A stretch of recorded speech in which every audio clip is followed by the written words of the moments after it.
I've taken the 6 Charlie out, and I've tried to fire a bunch of rounds through it. It's not ejecting them,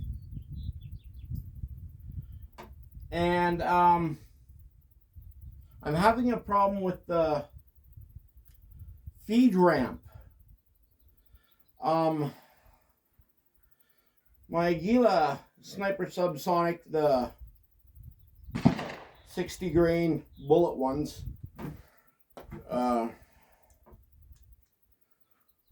will mostly feed easily, but the standard, well, I'm using Browning 36 grain hollow points, the bulk pack, and I'm finding that I generally have problems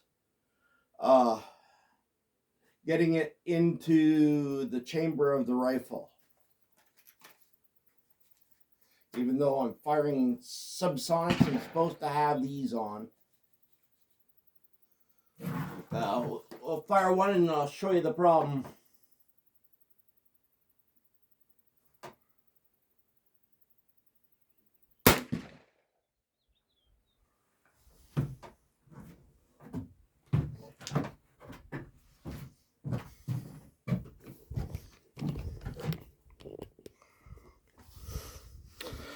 So you can see that it hasn't ejected the case. I gotta remove the magazine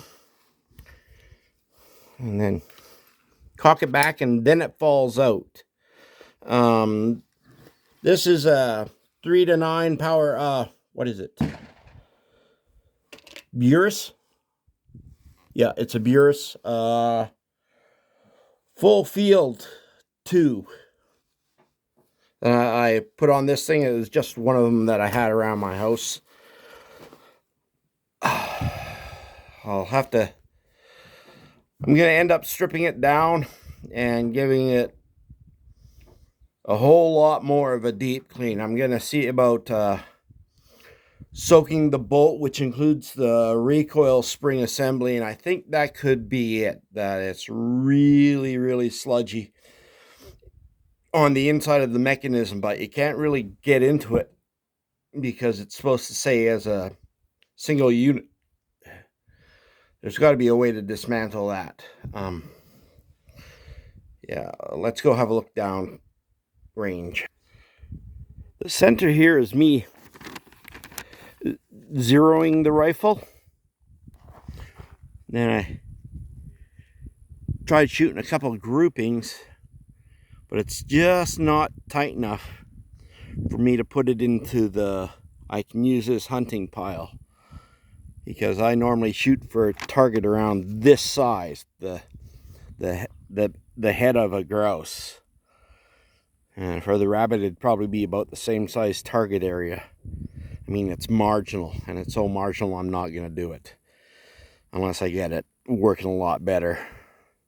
Single feed rifle, yeah. I mean, maybe a cricket or something where it's nice and open to kick out the empty casing, but like this, not a choice. It's not an option. Anyway, SEARS and ROEBUCK model 6 Charlie, Lakefield model 60, 64, or 62 or something, and same with Savage. We had one of these as a Savage when I was a kid. Peace out.